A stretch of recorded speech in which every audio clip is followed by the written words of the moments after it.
پہلی خبر ایک بار پھر انڈیا اور پاکستان کی جو حالیہ کشیدگی ہے اس کے بارے میں رکھتے ہیں. آپ کو لائن آف کنٹرول پر ہونے والی چینجز کے بارے میں بھی بتائیں گے.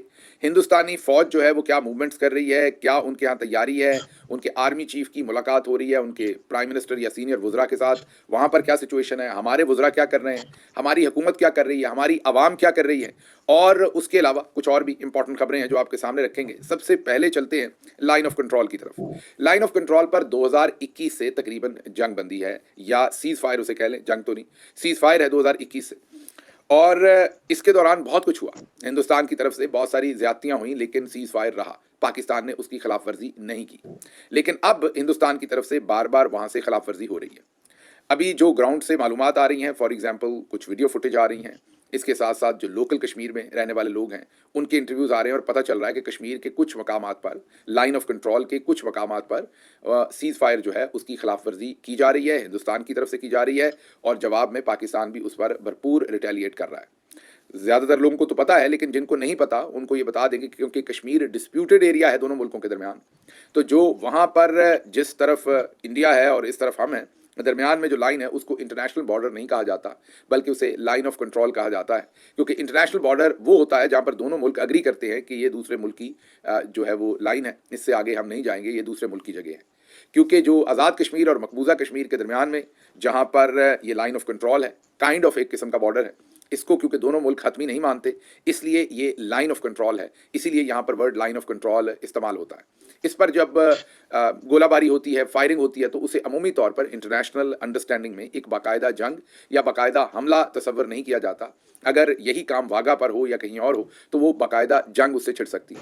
اس لیے کہ یہ انٹرنیشنل بارڈر نہیں ہے, انٹرنیشنل بارڈرز کے قوانین اس پر امپلیمنٹ نہیں ہوتے, اس لیے یہاں پر ہونے والی فائرنگ کو عمومی طور پر ایک دوسرے پر اس طریقے سے حملہ تصور نہیں ہوتا.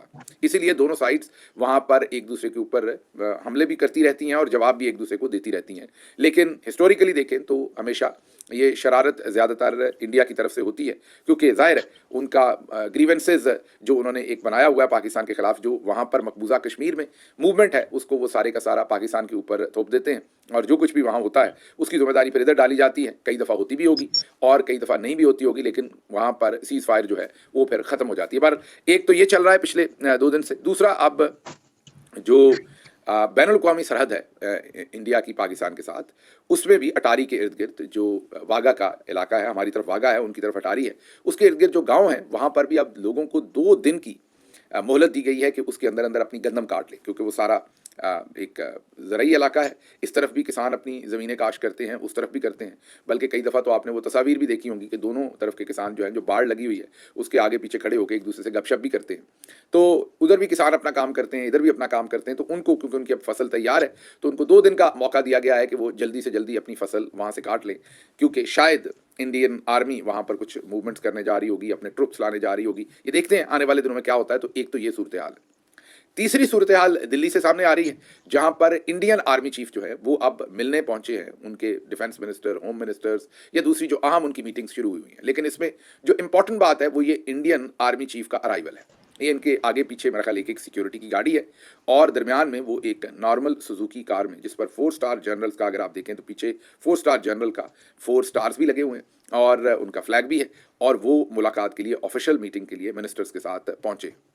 اب ذرا اس کو کمپیئر, میں کاش آپ کے ساتھ کمپیئر کر سکوں. پاکستان کے 3-4 پرائم منسٹر اکٹھے ملے تو پھر جو پروٹوکول ان کا بنتا ہے وہ پروٹوکول ہمارے آرمی چیف کا ہوتا ہے. جتنی گاڑیاں, جو کچھ چلتا ہے, بس ذرا سیکیورٹی کی وجہ سے نہیں, ورنہ تو اوپر F-16 بھی ساتھ اڑائیں. یقین کریں اگر ان کے بس میں ہو تو آرمی چیف جہاں جہاں جائے نیچے گاڑی پہ اوپر F-16 چل رہے ہوں. اس سے کم کسر نہیں چھوڑی ہوئی ہم نے. اور ہمارے ہاں تو جو دنیا کی مہنگی ترین گاڑیاں ہیں ان سے کم گاڑیوں میں ہمارے آرمی چیف یا ایون ہمارے دوسرے لوگ بھی بیٹھنا پسند نہیں کرتے. اب اگر آپ کمپیریزن دیکھیں ہمارے پروٹوکولز کا دوسری طرف تو آپ حیران ہو جائیں گے کہ کس سادگی کہہ لیں آپ اسے. اور یہ وہاں کی ظاہر ہے گورنمنٹ نے اسٹیبلش کی ہوئی ہے, وہاں پر پھیلنے کو جگہ کم دی گئی ہے. ہمارے کیونکہ پھیلاؤ ہی اتنا ہو گیا ہے کہ پورا ملک ہی اب آرمی چیف صاحب کا ہی بن گیا, جو بھی بیٹھا ہوتا ہے. دوسرے تو ایسے ہی خواہ اس میں ہوتے ہیں. تو ایک تو یہ فرق دیکھ لیجئے. یہ ایک سرراہ خبر تھی, یہ مین خبر تو نہیں تھی, لیکن کیونکہ بتانا آپ کو یہ تھا کہ انڈیا جو ہے وہ تیاریاں کر رہا ہے اگلے دنوں میں کہ انہوں نے کیا کرنا ہے اس کے اوپر. تو اس کے لیے ان کے آرمی چیف کا ارائیول ہوا, تو جو اس کی فوٹیج تھی گاڑی کی وہ اس نے ظاہر ہے ایک آپ یہ کہیے کہ حیرانی پیدا کی ہے ہم سب کی آنکھوں میں کہ ایک طرف ان کے آرمی چیف ہیں جن کا لوگوں کو نام بھی نہیں پتا ہوگا, ہمیں بھی نہیں پتا کہ ان کا نام کیا ہے, لیکن دوسری طرف ہمارے آرمی چیف ہیں تو وہ چاہتے ہیں کہ زمینی خدا وہی ہیں اور کسی کا یہاں پر کوئی نام لیوا نہ ہو. تیسری طرف جو کشمیر ہے اس کے اندر بہت سخت آپریشن شروع کر رکھا ہے ہندوستانی فورسز نے. 63 مقامات پر چھاپے مارے گئے ہیں, ہزاروں کشمیری جو ہیں وہ گرفتار کر لیے گئے ہیں, لوگوں کے گھر جو ہیں وہ مسمار کر دیے گئے ہیں. یہ وہی صورتحال آپ سمجھ لیجئے جو پہلے بھی کشمیر میں ہم بہت دفعہ دیکھ چکے ہیں. 370 کے بعد بھی ایسا ہی صورتحال بنائی گئی تھی. اس سے ملتی جلتی, ظاہر ہے اتنا میسو تو نہیں, لیکن یا شاید اتنا ہی میسو آپ نے 9 مئی کے بعد پاکستان میں بھی دیکھا تھا. جیسے پاکستان تحریک انصاف کے لوگوں کو اٹھایا گیا تھا, ان پر ظلم کیا گیا تھا. اب یہ ظاہر ہے کمپیریزن اچھا تو نہیں لگتا کرتے, سنتے بھی آپ کو اچھا نہیں لگے گا, آپ کو تکلیف ہوگی سنتے بھی کہ یہ میں کن دو چیزوں کو کمپیئر کر رہا ہوں, لیکن مجبوری ہے, کریں کیا, یہ سب کچھ ہوا ہے ہماری آنکھوں کے سامنے ہوا ہے, ایسے ہی ہوا ہے تو بتانا ہمارا فرض ہے, کمپیریزن دینا ہمارا. جیسے ابھی ہم گاڑی کا کمپیریزن دے رہے تھے, ایسے اس کمپیریزن کو بھی اگر ہم نہ دیں تو یہ بددیانتی ہوگی.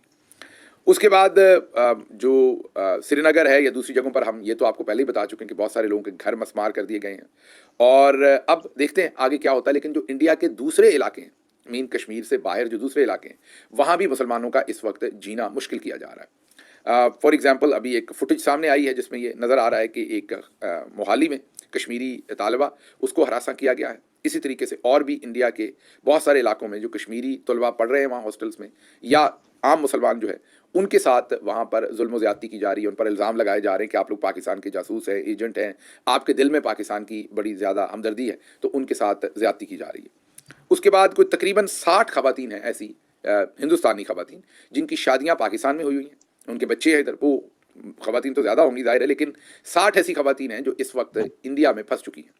وہ اپنے ماں باپ یا اپنے رشتہ داروں کو ملنے اس طرف گئی ہوئی تھیں, اور پیچھے سے یہ ویزے کینسل اور 48 گھنٹے میں ملک چھوڑنے والی باتیں, بارڈرز کلوز, اور اب وہ بیچاریاں وہاں سے نکلنا چاہتی ہیں لیکن انہیں نکلنے نہیں دیا جا رہا. اب ان کے ماں باپ ادھر ہیں تو ان کے بچے اور ان کے شوہر ادھر ہیں, ان کے خاندان بٹ گئے ہیں. اب یہ بھی نہیں پتا کہ آنے والے کتنی دیر میں یہ چیزیں نارمل ہوں, تو وہ وہاں پر پھنس گئے ہیں. تو اب دیکھتے ہیں ان کے ساتھ کیا ہوتا ہے.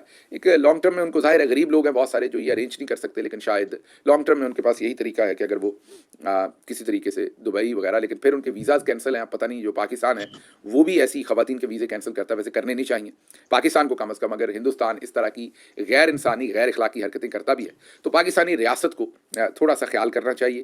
جو خواتین شادیاں کر چکی ہیں یا مرد یہاں پر اگر کوئی ادھر سے شادی کر چکا ہے اور اس کے بچے ہیں, خواتین ہیں یا مرد ہیں, ان کے بچے ہیں, ان کی فیملیز ہیں, تو ان کو ویزا جو ہے وہ اس میں سے پاکستان کو کم از کم چاہیے کہ ان کو آنے دیں, اپنے خاندانوں کے ساتھ رہیں. ہندوستان اگر یہ غیر انسانی حرکت کر رہا ہے تو ان کو کرنے دے, پوری دنیا دیکھ رہی ہے, خود ہی اس کا جو رسپانس ہے وہ بھی انہیں مل جائے گا. اب کچھ ہمارے وزراء کی حرکتیں ہیں وہ آپ کے سامنے رکھتے ہیں. وزراء کی حرکتیں یہ ہیں کہ سب سے پہلے تو آپ کے سامنے یہ اسٹیٹمنٹ رکھتے ہیں, آپ نے سننی ہے, اس میں آپ نے مٹھاس سننی ہے, اس میں جو شیریں جو لہجہ ہے وہ سننا ہے. ہمارے وزیر داخلہ جناب محسن نقوی صاحب, جی ہاں یہ وہی ہیں جنہوں نے سروں میں گولیاں ماری گئی تھیں جب 26 نومبر کو, تو یہ پیش تھے اور اس سے پہلے دھمکیاں دے رہے تھے. ان کی آواز میں زہر تھا, ان کی آواز میں نفرت تھی, ان کی آواز میں اس وقت دباؤ تھا, پاکستانی عوام کے لیے دھمکی تھی. لیکن آج ان کی آواز کیسی ہے یہ ذرا سنیے. ہم تو نہ جنگ چاہ رہے ہیں, نہ ہم کسی دہشت گرد کو سپورٹ کر رہے ہیں. ہم تو آج بھی جو ہم اسٹیٹمنٹ ابھی آپ کو دی ہے وہ بھی ہم یہی کہہ رہے ہیں کہ ٹھیک ہے آپ لاؤ انویسٹیگیٹرز نیوٹرل, دودھ کا دودھ پانی کا پانی ہو جائے, اس میں تو بالکل کلیئر ہیں. ہم تو بالکل اس میں کلیئر ہیں کہ جی اس کی انویسٹیگیشن ہونی چاہیے اور پتہ چلنا چاہیے کون ہے کون نہیں. ہم تو جنگ کی طرف نہیں جاتے.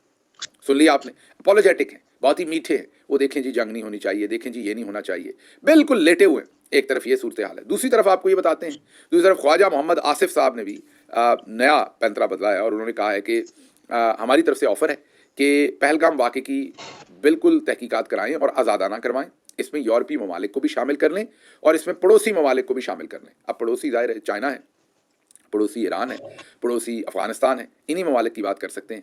تو اب پتہ نہیں ان میں سے کس کو شامل کروانا چاہتے ہیں, کیونکہ اگر انہوں نے طالبان کو شامل کر لیا تو پھر انہوں نے کہنا ہے کہ نہیں ہم نے طالبان سے نہیں کروانی. تو اب پتہ نہیں یہ اپنے منہ سے ہی خواجہ صاحب جو ہیں وہ مس فائرنگ کرتے رہتے ہیں. اس کے بعد جب وہ بائٹ بیک کرتی ہے چیز تو تب انہیں احساس ہوتا ہے کہ میں نے کیا کہہ دیا ہے. پچھلے دنوں جو انہوں نے یالدہ حاکم کو انٹرویو دیا تھا اس میں بھی آپ کو پتا ہے کہ انہوں نے کہا کہ ہاں ہم یہ گندا کام کرتے رہے ہیں, ہاں ہم 30 سال تک دہشت گرد پالتے رہے ہیں, فیسیلیٹیٹ کرتے رہے ہیں, اور اس کے بعد اب یہ اس کی صفائیاں دے رہے ہیں. لیکن وہ پوری دنیا کے میڈیا نے اسے, انٹرنیشنل میڈیا نے کور کیا کہ پاکستانی ڈیفنس منسٹر نے یہ ایکسیپٹ کیا ہے, یہ انہوں نے کنفیس کر لیا ہے کہ پاکستان 30 سال سے دہشت گردوں کو جو ہے وہ پال رہا ہے, فیسیلیٹیٹ کر رہا ہے.